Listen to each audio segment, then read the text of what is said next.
is up, YouTube Nation? So today I wanted to talk about a hot take that I have. I want to share this hot take with you that I share and nobody agrees with. And I think that aliens might not exist. I'm not saying that I think they don't exist entirely. I think that it's very possible, it is a possibility that in our entire observable universe, aliens do not exist. So why do I think this? Let me share a little bit. So I think that in this argument, in this discussion of, oh, do aliens exist? A lot of people say, well, the universe is so incredibly large and incredibly vast, and we are just a tiny little part of it. We are just a tiny little speck in what is actually out there, which I agree with. I think that we are pretty small. But I think that a lot of people take for granted how insane life is and how crazy probabilities tend to get. So one example I want to use for probabilities is, you probably heard about this, 52 factorial. It is the amount of possibilities of a shuffled deck of cards. Now, if you shuffle a deck of cards, you would think naturally, like, oh, this deck of cards has probably, in all of the history that cards have been around and all of the decks that have been shuffled, like, this deck has probably been shuffled before. And I can say with 100% confidence, 99.9999% confidence, that no, it has not. Not at all. It has definitely not been shuffled before. And this is because of how large this number is. Now, maybe you've heard these, because Loki got into this for a while, maybe you've heard the thought experiments that come with 52 factorial. There's a lot of them, and one of them is, like, if you set a timer for 52 factorial seconds, you have to, like, I've seen this one a lot, wait for a billion years, you take a step, and each step you take, you wait a billion years. Once you've walked all the way around the earth, you take a drop of water out of the Pacific Ocean, then you do it all again, and then once you've emptied the ocean, every single time, you put a piece of paper on the ground. You do it all again, refill the ocean, you put another piece of paper on the ground, and once you reach the sun with your piece of paper, you're not even anywhere fucking close, your timer has barely moved. And that is a really mind-blowing probability thing. So the thing is, we don't know how probable life came to be and the factors that came into life. But I'm just going to give you a hypothetical number. Say there were 30 things, just 30 things, that had to align perfectly to make life possible. And I think that it's possible that it could be vastly more, hundreds of things that had to line up just perfectly for life to come to be. Because we believe, running theories is that life came to be in somewhere in the ocean. These molecules came together in this perfect way and created DNA just by chance. It just came together and it just created life. And if that is true, the probability that life exists has to be insanely small. Smaller than the probability that you shuffled the same deck of cards that has been shuffled before. Smaller than that. If you say it's a hypothetical deck of cards, are all of these factors that came to have life to be, if that makes any sense. Say, the conditions, the liquid water, the placement towards the sun, the size of the planet, the way that molecules interact with each other in this certain environment, the molecules that had to be there to react with each other in a certain environment. I think it is also possible that it could be something that is just sort of like a natural formation. If that's the case, then there must be life somewhere, but we don't know if that's the case, is the thing. We don't know. And we have not found life anywhere. We have looked and looked and looked, and we haven't found any real traceable evidence of life. Nothing super real anywhere out there in this entire universe that we have looked. And another thing is that the universe is not actually infinite. It might be. There might be an infinite world out there. If that's the case, then I think aliens definitely exist somewhere out there in the infinite reality that exists. Our universe, our observable universe, has only existed for 15 billion years. Now, 15 billion years seems like a lot, but when you go back to this thought experiment, you have only taken 15 steps. You have only walked from one side of your house to the other after 15 billion years. That is absolutely insane. You are not even close. And so it just feels like it is so improbable that life came to be. It is crazy. And when you really think about it, when you really understand how these mechanisms that work inside of your body constantly that are making you be alive, it is nearly impossible that exists. It doesn't make any sense how any of this exists. When you really think about it, it doesn't make any sense. And I believe that the world is a lot bigger than we think it is, but then there's a lot more to it than we can see and we can perceive. But if there is life out there, it does not look like the aliens that we believe, unless it doesn't look like the aliens that we believe. It could have been something completely different that created life. It could have been DNA. It could have been something that is not DNA, actually, because DNA is the basis of our life, but it could have been something else. And it's weird that something that wasn't alive initially became a tool and a mechanism for consciousness. It's really weird when you think about it.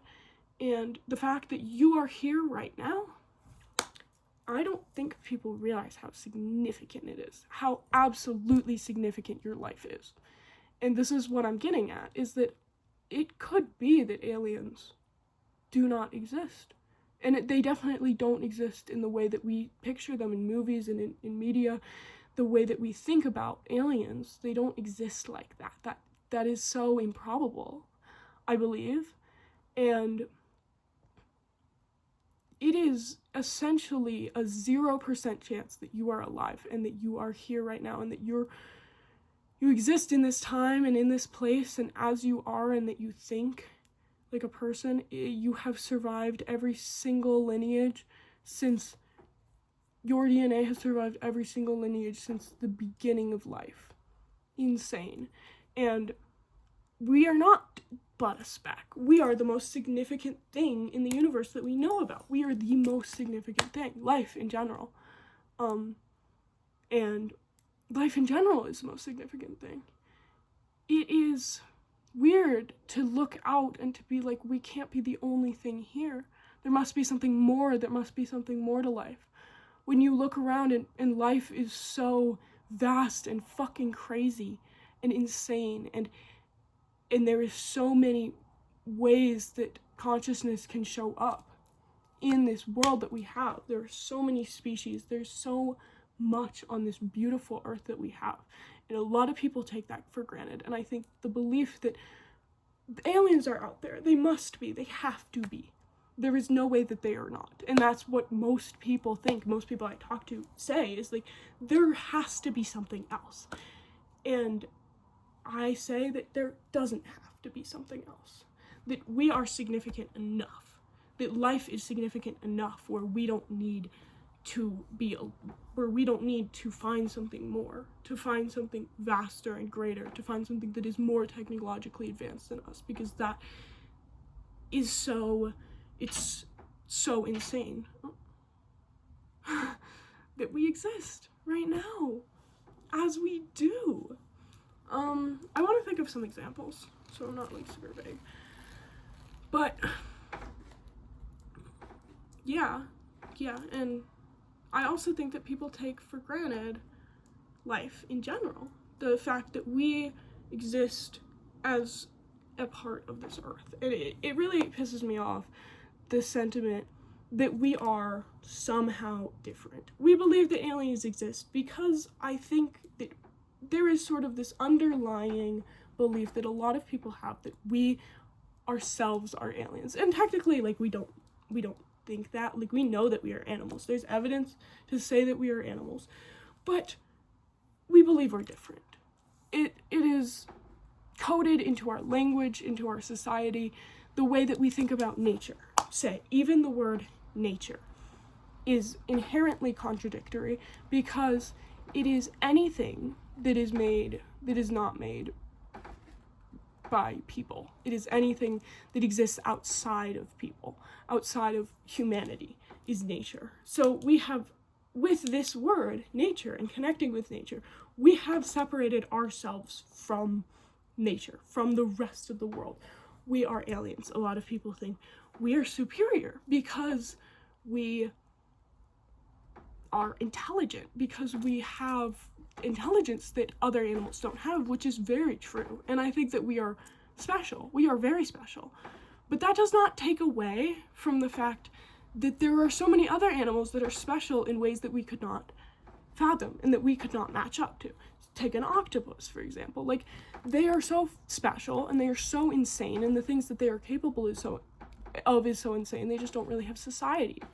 Take ants and bugs and beetles.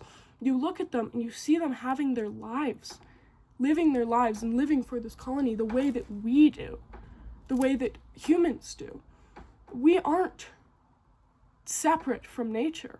And even the belief that, say we are inferior to nature, that we somehow have some sort of inferiority, we are some sort of parasite, we are infecting the world with our infrastructure and our need to grow and our need to increase. The thing is, that's how every animal wants to grow and increase, because that is coded into our biology.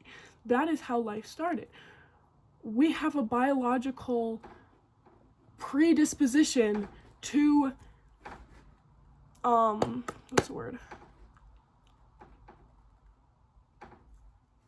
Increase, I guess. There's probably a better word for that. But like, we are biologically coded to want to grow our species, and it is not our fault, and we are not inherently evil for doing so and for changing the world along with it. The world is going to change when we take it over, because we are adaptable, we are smart, we work together, we are incredibly special, and we have accomplished so many things, and I think that there is honestly no going back. At this point, there is no going back. We are changing the world as we speak. We are changing the way that animals think. We are creating a mass extinction, but in that, we are creating animals that rely on us. And say, like seagulls and pigeons, lots of birds that use our infrastructure are evolving around us. Raccoons evolving around us, around how we have created the world. Creatures that cannot survive in our world, in the world that we have dominated, will die, unfortunately. But you think of, say, trees. You look around and there are thousands upon thousands of trees everywhere you look. And at one point there were no trees. And at one point trees took over the world and they changed the world with it. Just like we are doing. Even though they are so incredibly different from us, does not mean they are any superior or inferior. They are an animal, and they grew and they succeeded because they had some sort of biological click, like we do. This intelligence, it was a click, and suddenly we grew exponentially, just like trees did. I'm kind of ranting here, but I think that we need to stop taking for granted how special life is. The sentiment that we are so small and that the world is so big is honestly damaging and harmful, because we are so big and we are so significant and life itself is so significant. And believing that you are separate from the earth, I think, is also very harmful, is a harmful thought. Believing that we are some sort of aliens, that we are intelligent life, and other life is not intelligent, it is not on our level. Sure, it's not on our level. We are not on dogs' level in the sniffing department. We are not on trees' level in photosynthesis, just as trees are not on our level in intelligence. It is the same kind of thing. And believing that you are separate takes away this responsibility that you have towards the natural world, towards the world that you come from. It takes away this responsibility. And since we have intelligence, I think that we should have a responsibility to the earth and to Mother Nature, because that is where we came from, and that is where everything that we have made and everything that we manufacture, even though it's manufactured, even though it's man-made, it's still made from the earth. It is all made from the earth. We just changed it.